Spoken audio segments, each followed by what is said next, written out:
everybody, and welcome back to Swift Start Go. I'm your host, Carolyn Holden, and today we're going to be talking everything AI with a really special guest of mine, Dena. Dena, could you tell me a little bit about yourself and maybe a little bit about xBlock? Sure. Thank you so much for having me today. I'm Dena, founder and CEO of xBlock.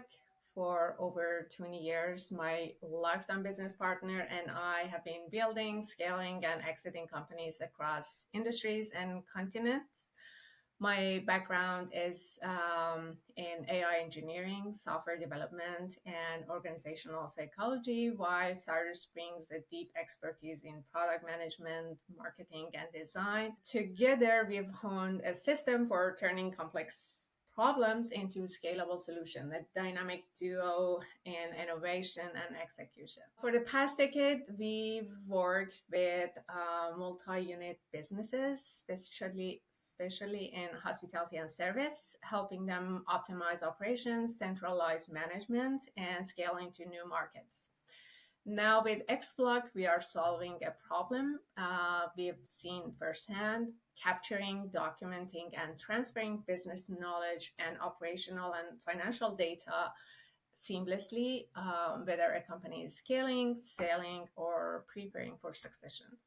All right. Thank you so much, Dena. Well, can you tell me a little bit more, like what is your project right now that you're working on now? What's xBlock AI? xBlock is like, if I want to very simplify it, is like Canva for operational and institutional knowledge. It captures both spoken knowledge and data from various technology stacks, and using our knowledge graph seamlessly connects related topics. This allows businesses to instantly um, generate SOPs, training guides, and process documentation as easily as designing in Canva. We help companies that are scaling or preparing for an exit preserve their expertise, ensuring that critical knowledge remains intact even as leadership changes. This is essential for private equity firms, M&A advisors, exit planners, and growth-focused businesses that rely on structured knowledge to operate efficiently and maximize value. I remember when we were at CES together just a couple of weeks ago talking about how there are so many small, medium, even large businesses that are owned by people who want to retire and are looking for ways to keep all of that industry expertise, all of that nuanced information that they have spent decades learning but aren't necessarily well documented, keeping that expertise within the company, and how using xBlock's voice tool can be really helpful in that department. Is that right? Am I getting that Yeah, right? that's true. So every day, 10,000 Americans are getting retired. Many of them either are business owners or having executive roles in different companies. So imagine that wealth of knowledge that is living with them. 97% of businesses in the US don't have comprehensive documentation. So all these knowledge is just disappearing. And Yeah.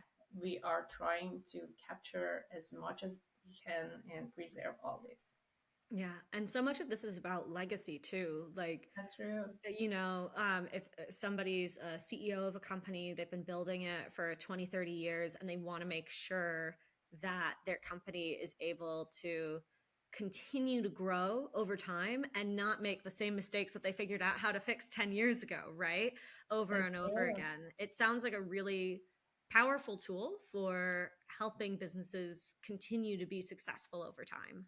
Thank you. Yeah, that's a very that's a space that we really need more innovation and more tools to Yeah. solve this problem. Awesome. So, what brought you to starting xBlock? What inspired you to start building this? Over the past 10 years, we've worked with scaling businesses and repeatedly saw the same problem. Companies lose thousands of dollars every year due to knowledge and data loss from employee turnover, tech stack changes, or leadership transitions. When businesses change hands, critical operational knowledge is often fragmented, buried in emails, or lost entirely. M&A firms and investors focus on financials, but the real value of a business lies in its processes, systems, and expertise. And today, that transfer is broken. That's why we build xBlock to capture and preserve essential knowledge before key employee leave, ensuring seamless transition, stronger businesses, and higher valuation. Um, there is there is a data that shows that 70% to 90% of the M&A transitions fail. Harvard Business School did a study a few years ago, and they said 50 to 70% of the failure is due to knowledge loss because Really? most of the leadership and employees won't stay with the company after this leadership transition. Wow. What was that number again? You said it was 90 something? 70 to 90% of transition fail, and 50 to 70% is related to knowledge loss. That is so fascinating. It And is. I mean, I know just from my personal experience, I remember when my friend Rose left, my one of my bosses was this gal named Rose, and she knew everything about the VC firm that I was working at the time, Loeb, and just how everything worked, who everybody was, and all that knowledge was just in her head. And I remember when she left, she did leave us a lot of physical documentation, but it was, gosh, probably like 50 pages long, right? So we're just trying to flip through it and say, wait, who is this person? Whatever. And those intangibles were so tricky. And what I really love about xBlock is how people can go and into like the LLM that all of this information is stored in and be able to ask it questions and say, you know, maybe not necessarily asking Rose, but if there was a question I would normally ask her of who's so and so and why is he important, that the bot would be able to just give me that information right away without me having to search through hundreds or thousands of pages of documentation, right? And I Yeah, know but just from personal experience that would have been yeah, so incredibly helpful and so important for businesses to succeed, right? that's true. And honestly, at xBlock, we are not focused on make this just accessible. We are helping people like your colleague to seamlessly write those 50 pages. So it is, Yeah. I assume that she spent over a month to create that documentation, and not Yeah. everybody does that. And we are doing this in day-to-day operations, so it is very, very practical, and it's very seamlessly into their workflow, so they don't have to put extra effort to create that 50 page of documents. Yeah. And this is primarily for like business owners or senior executives, right? That's the target market for this, right? Yes, we are focused on, senior executives, owners, and advisors who are helping them. Yeah. Awesome. And you're targeting, you said private equity firms and like M&A groups primarily, like for your These are the go-to-market groups that strategy. they get benefits. So Yeah. imagine that you are an M&A advisory firm. Do you Mhm. prefer to work with those 97% companies that they don't have any proper documentation, or you prefer to work with someone that is using xBlock and everything is organized and well written and ready to go? So Yeah. That's awesome. All right. Well, I have another question for you. I'm going to sure. pivot the topic away a little bit. So, you were a part of Techstars a year or so ago. And as part of Techstars, you actually came to move here to Minnesota, which is where we met, and decided to stay. So, I'm curious, why did you decide to stay here in Minnesota, of all places, when it came to building your startup? Yeah, this is a question that every Minnesotan in the first meeting ask me. That's funny. Well, you have to understand, like for like people in Minnesota, and thinking about tech and startups, everybody pictures tech and startups as being Silicon Valley or New York or even Boston, Massachusetts, or Austin, Texas, and but there is a lot of opportunity here, and so but it's rare for transplants to come here and decide to build businesses. So I'm just curious, like, Why did That's you funny decide? because I have experience of working in Texas, San Francisco, and Seattle. So we have done businesses in different countries and across multiple states in the US. But something about the Midwest stood out. It's strong sense of community. People here stick together, support each other, and show up. You see the same faces at different gatherings and events, and over time, those interactions turn into genuine long-term relationships. That's something I didn't experience as often on the West Coast or in Europe that we had business. For immigrants like us, this sense of community is wonderful. Yeah. Beyond the culture, Minnesota has a thriving business ecosystem, especially in manufacturing, private equity, and M&A, areas that align perfectly with xBlock's focus. That's a place where business and relationships grow together, which makes it an ideal place to build. Yeah. Awesome, awesome. I love to hear that. And I didn't even think about the private equity firms and M&A, but there is a lot of private equity and M&A here in town, isn't there? Yeah, so Yeah. many. Awesome. Okay. Well, part of the reason I'm having you on the show today is as a thank you for bringing me on the trip of a lifetime. So a few weeks ago, you got me free tickets to CES. So CES, for anyone who's listening and isn't aware, is the consumer and electronics show based out of Las Vegas and is considered one of the largest tech conferences in the world with over 140,000 attendees every year, which is just bananas. And so I'll get a little bit to our adventure there in a minute or two, but I was wondering if you could tell me what brought you to the conference. Weren't you guys selected by the US Department of Commerce or something like that?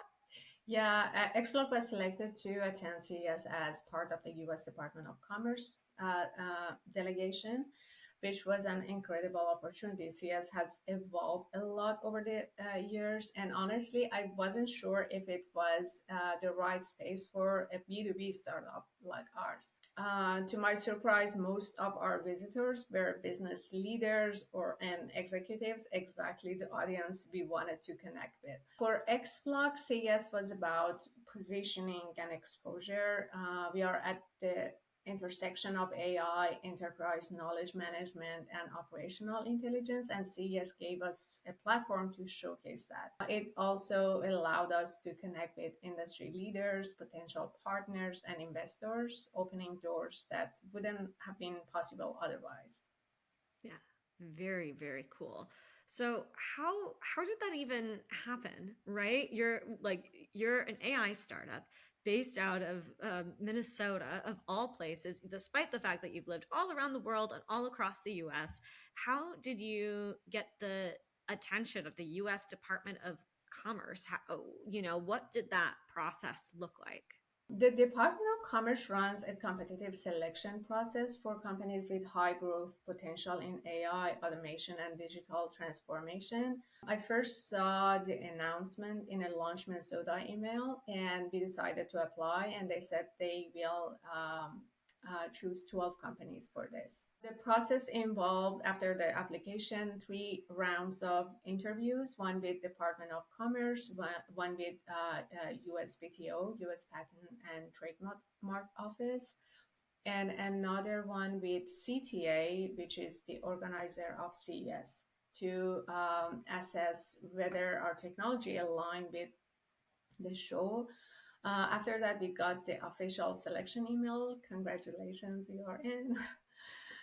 They gave us a free booth in one of the most premium spaces in Eureka Park, which was Yeah. an incredible experience. And the streak of good fortune didn't stop there. I managed to snag you a free ticket, and in return, you jumped in to help us at the booth. Honestly, that was the real win. Having you there made the whole experience even better. Oh, thank you.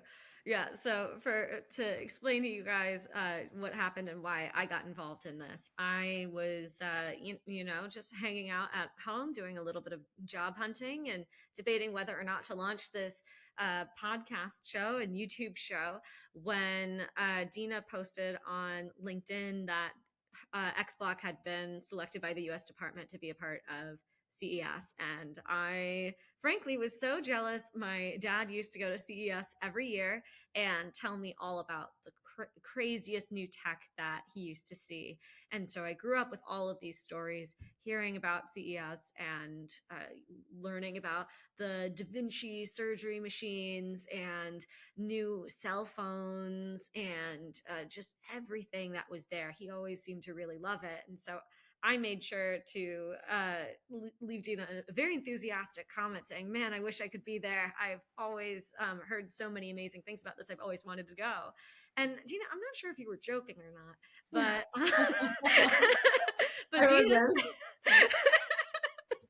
but Dena commented right back and said, "Well, Carolyn, if you can fly to Vegas and get a plane ticket, you're more than welcome to join us. We have free tickets."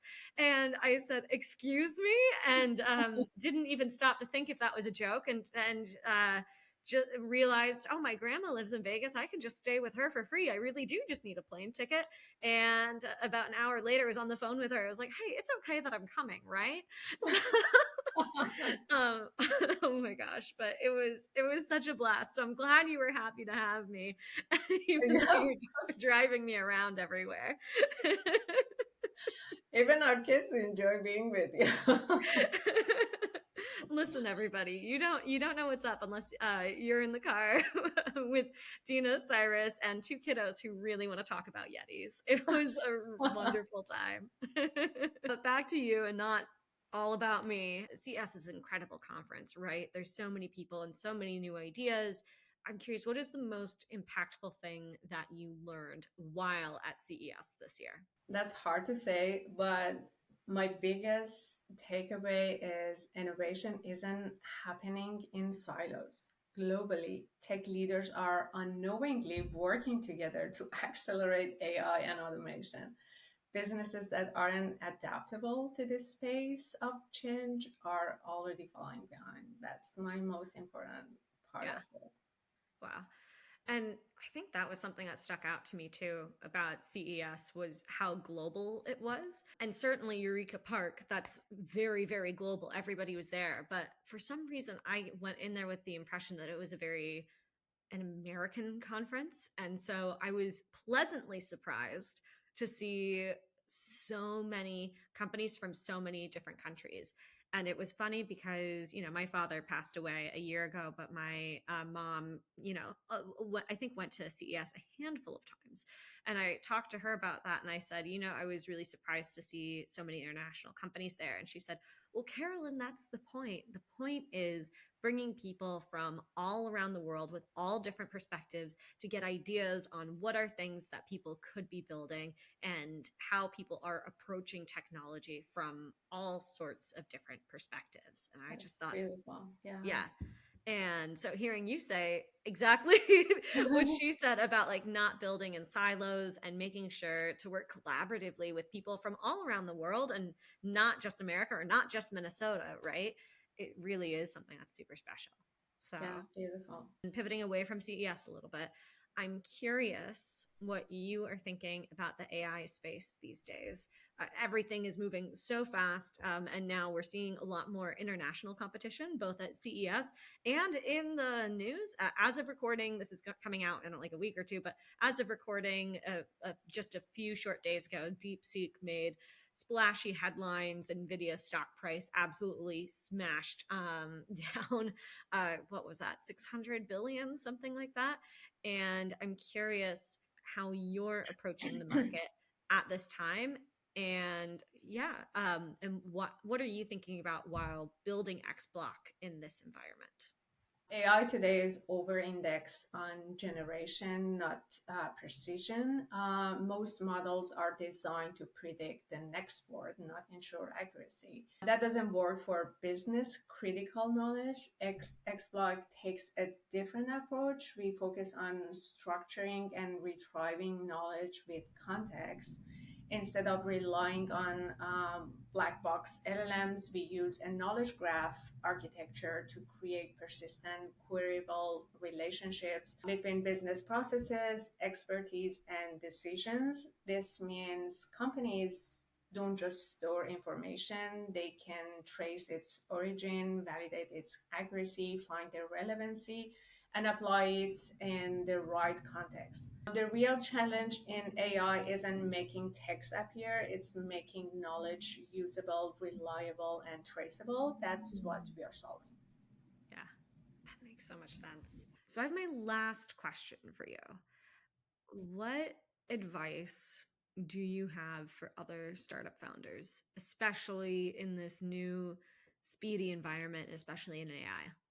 I think building is easier than ever, but distribution matters more than product. 10 years ago, getting a product to market was harder. Today, no code tools, open source AI, and global talent make building easier. That means product alone isn't an advantage anymore, distribution is. Focus on who you are selling to and how you reach them efficiently. The Yeah. other thing that I think is that be selective with advice. Pattern matters.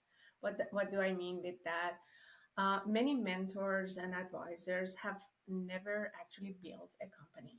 Listen to their insight, but don't take every piece of advice as gospel. Instead, look for patterns. If multiple people with real experience give you similar feedback, pay attention. Otherwise, trust your instincts. The other thing is that your best advisors are your future customers. Skip the generic startup advice.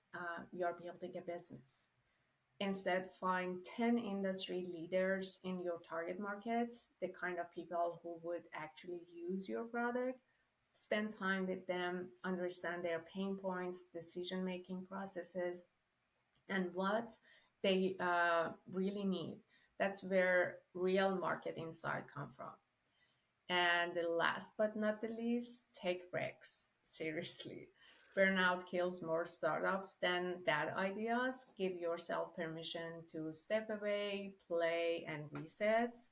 Some of the best solutions come when you are not actively working. A clear mind makes better decisions. I love this so much. Well, Dena, thank you so much for coming on the show today. I always love chatting with you, hearing about your experiences, and hearing all the latest updates on xBlock, and of course, your kids' stories about Yetis. I would love to know, where can people find you if they want to learn more about you or about xBlock? Thank you so much, Carolyn, for having me today. It was an honor to be in your show.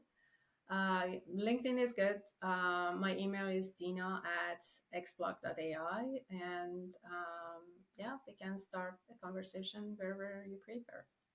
Yeah, absolutely. Well, thank you everybody for watching and for joining us again. This is Dena from xBlock. Just an absolutely wonderful conversation talking to serial entrepreneurs. And if you want to listen to more episodes, we're going to have new episodes coming out every Monday, all about AI and startups and tech and anything else, any people who I've met who have had really fascinating experiences. So please make sure to like and subscribe and follow me wherever it is that you get your podcast. So again, this is Swift Start Go. I'm Carolyn Holden.